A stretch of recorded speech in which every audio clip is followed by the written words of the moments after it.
Hey everyone, this is Kevin from themathworld.com, and today we're going to be talking about derivatives on a basic level. We'll get more in depth in later lessons, but today I first want to talk about what is a derivative and then a few simple computations that you'll be using throughout calculus and extended math if you go further than calculus. The first thing we need to know is what is a derivative, and in its simplest terms it is the change of rate of something. So a lot of times, and in math, that's usually the slope. So if we look at a line, a straight line, and we say what is the slope of this line, it's going to be continuously constant. So all we have to do is find 2 points, and that tells us the rate of change of this line. But if instead, if the graph looks something like this, at any point on this graph, it's going to have a different slope. There's going to be a different slope at this point, there's going to be a different slope at this point, and there's going to be a different slope at this point, as you can tell. And so there's no one slope for the entire graph. So what we do in calculus is we find a point on a graph and we try to find the slope at that one point, and that's going to be the derivative. Now a lot of times, and what I want to talk about today in the introductory lesson, is how to calculate a derivative. And on its simplest terms, let's say we have f of x equals x cubed plus 3x squared plus 150. If this is our function, and then they say what is f of x, and they may do a little 1 here, or they may just ask you what is the derivative of this function. Here's how we're going to do it, and then we're going to talk about some additional things that you want to know if it goes beyond just a simple function like this. So in this case, what you do is you take all your x's.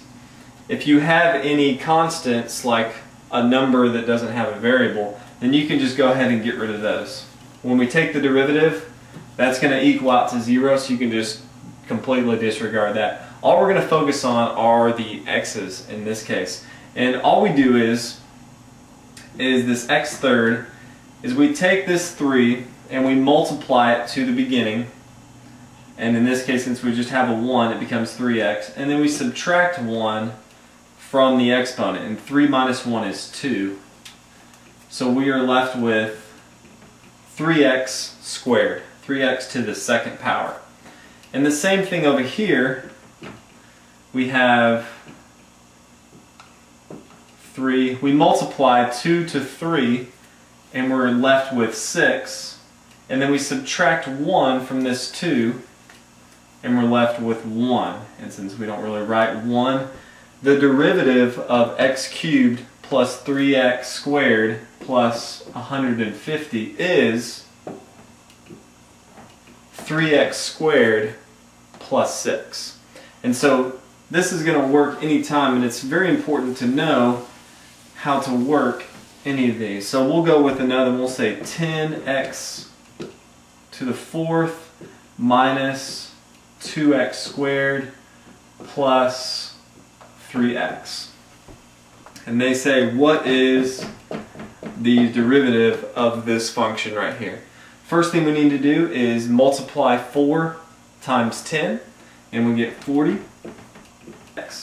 And again, we have to subtract 1 from 4, so we're left with 3. 40x cubed minus, we have to multiply 2 by 2, so we get 4x, and 2 minus 1 is 1, so we're left with x to the first power. And then we have a 1 up here, so we multiply 1 by 3, and we're left with 3. And then 1 minus 1 is 0. X to the 0th power is 1. So 3 times 1 is 3. So this right here, anytime you have just an x, you're actually just going to drop the x there. But the derivative of this function is 40x cubed minus 4x plus 3. And that's an easy way if you just have a function like that. Now, unfortunately, in calculus, things are not always that simple. A lot of times you're asked to find specific things, and a lot of times you'll ask for the derivative of cosine, sine, tangent, natural log, logarithm, and there's a few things that you're going to have to memorize in calculus. If you want to be successful in calculus, you just need to memorize these things. So I'm going to go ahead and list out some of the things that you do need to memorize. The first one that you need to know is that the natural log, the derivative, all these things I'm going to be writing are the derivatives. The natural log, the derivative of this is 1 over x. The next one that you need to know is log, the derivative of this is 1 x ln of a. And then we get into sine, cosine, and tangent. And sine, the derivative of sine is cosine. That one's the easy one. The derivative of cosine is negative sine. Make sure I put my negative there. A lot of people get confused. They think the derivative of sine is cosine and the derivative of cosine is sine. That's not correct. The derivative of cosine is negative sine. Make sure you always put that negative because a lot of people get tripped up there. And the derivative of tangent is equal to secant squared, or as many of you know, secant squared is 1 over cosine squared. So, with this said, I'm going to go ahead and erase this, but you need to memorize. These are just some. There are more advanced ones as far as the derivative of cosecant, secant, tangent. You need to memorize those, but these are some of the common ones that you're going to see a lot. So we're going to go ahead and take a look at a problem here and see how we can use these. And we're going to take 3x, let's do squared, and we'll do plus cosine x squared plus ln x plus 17. So as you can see here, this is a little bit more complicated than just 3x squared plus x plus 7. We have a few things in here that we actually are going to have to use what we just talked about. So the first one we're going to take a look at is 3x squared, and we're going to take a derivative of this. So again, we multiply 2 times 3, and that's 6x, and then we subtract 1 from this 2, and that's 1. So we just have our 1 up top, and I'm not going to put that there.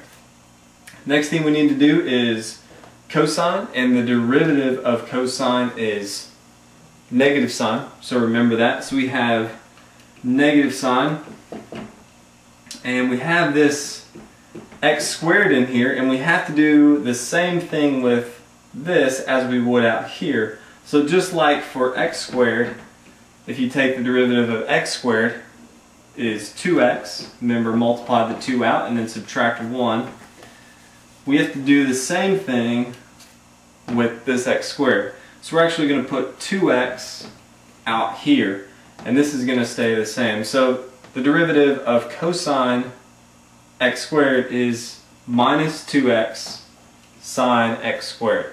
So very important to know.